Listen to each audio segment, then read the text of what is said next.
Corona के आंकड़ों के मोर्चे पर राहत मिलती हुई नहीं दिख रही है। लगातार आंकड़े बढ़ रहे हैं और पिछले 24 घंटे में 57,981 नए मामले सामने आए हैं, जिसके बाद देश में कोरोना संक्रमितों की संख्या 26,47,000 के भी पार पहुंच गई है और मरने वालों का आंकड़ा 50,900 के पार पहुंच चुका है। हालांकि इन सब के बीच अच्छी खबर यह है कि कोरोना से अब तक 19,19,842 लोग ठीक भी हो गए हैं और रिकवरी रेट 72% से ज्यादा है। इस बीच बिहार से एक बड़ी खबर आ रही है और खबर यह है कि बिहार सरकार ने 6 सितंबर तक राज्य में लॉकडाउन बढ़ाने का फैसला किया है।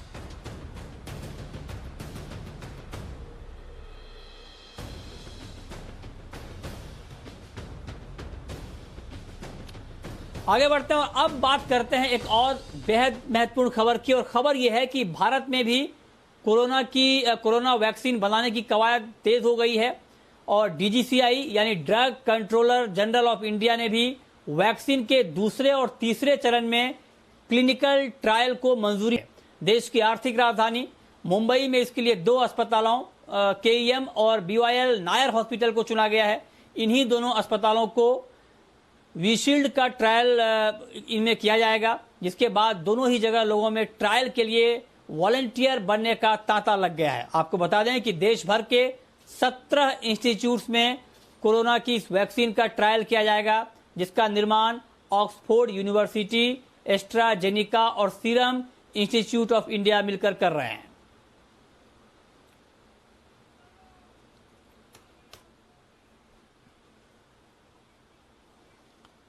और इस पर डिटेल में बातचीत करने के लिए हमारे साथ डॉक्टर हेमंत देशमुख जुड़ चुके हैं, डीन हैं केईएम हॉस्पिटल के। सर, बहुत बहुत स्वागत है आपका जी बिजनेस पर।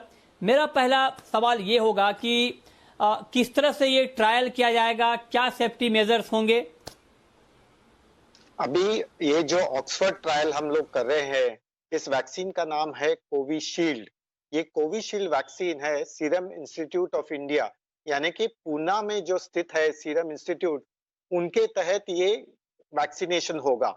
और इस वैक्सीनेशन का सेकेंड और थर्ड फेज हम लोग कम से कम पूरे इंडिया में, पूरे भारत में 10 जगह करेंगे और हर एक सेंटर में 160 वॉलंटियर्स आने की संभावना है।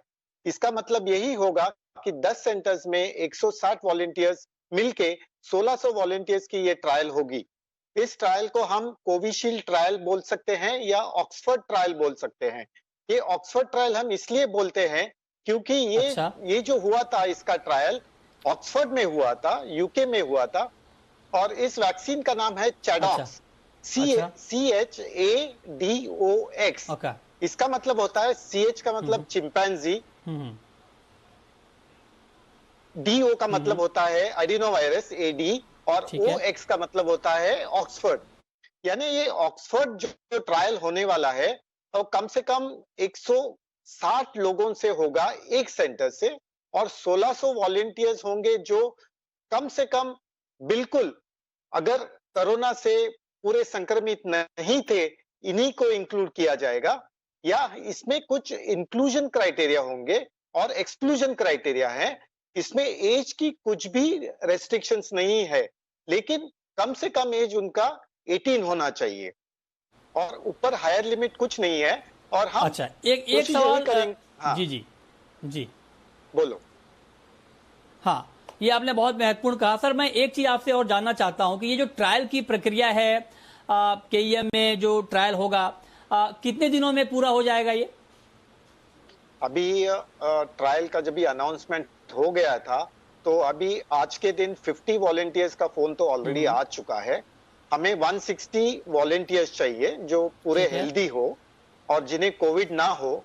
हम उनकी RT-PCR जांच बिल्कुल करेंगे और हम उनकी एंटीबॉडीज भी टेस्ट करेंगे, जिनमें अगर PCR नेगेटिव है और जिनमें एंटीबॉडीज नहीं है, उन्हीं वॉलंटियर्स को हम लेंगे। हमें तो आशा है कि अगले 15 दिन में ये ट्रायल खत्म होने की संभावना है। अच्छा, तो सर अगर ये अगले 15 दिन में ये ट्रायल कंप्लीट हो जाएगा, पूरा हो जाएगा, तो क्या उम्मीद की जाए उसके बाद का स्टेज क्या होगा? मतलब मैं आपसे ये पूछना चाहता हूं कि इस ट्रायल कंप्लीशन के बाद वैक्सीन कब तक आने की उम्मीद की जाए? वैक्सीन कमर्शियली अवेलेबिलिटी के लिए थोड़ा काफी समय लग जाएगा। इंडिया के बाद जर्मनी और यूएस में यही ट्रायल चालू होगा और इस ट्रायल से हम यही देखेंगे कि इसकी अच्छा। सेफ्टी कितनी है और इसकी इफेक्टिवनेस कितनी है। ये दो चीजें हम लोग अनुमान बताएंगे और बाद में ही ये serum institute of India commercially इसको अवेलेबल करने की कोशिश करेंगे। फिर भी सर, क्या आप लोगों में आपस में चर्चा होती होगी, क्या उम्मीद की जाए अगले 2-4 महीने, 6 महीने या कितना वक्त, मतलब एक मोटा मोटी अगर आप कुछ बता पाए कितना वक्त लग सकता है और क्या उम्मीद करनी चाहिए देशवासियों को कि कब तक वैक्सीन आ जाएगा? हमें तो ऐसा लगता है कि 2020 में वैक्सीन आ जाने की संभावना है। करीबन दिसंबर 2020 में आने की संभावना ज्यादा होती है, लेकिन इसकी कमर्शियल अवेलेबिलिटी, इसकी प्रोडक्शन, इसकी डिमांड देखकर serum institute of India and ICMR ये दोनों मिलकर तय करेंगे। अच्छा जी, बहुत शुक्रिया सर आपका जी बिजनेस के साथ जुड़ने के लिए, अपना वक्त देने के लिए और बताने के लिए कि ट्रायल को लेकर क्या प्रक्रिया है और वैक्सीन कब तक उपलब्ध हो सकती है। बहुत बहुत शुक्रिया आपका हमारे साथ जुड़ने के लिए।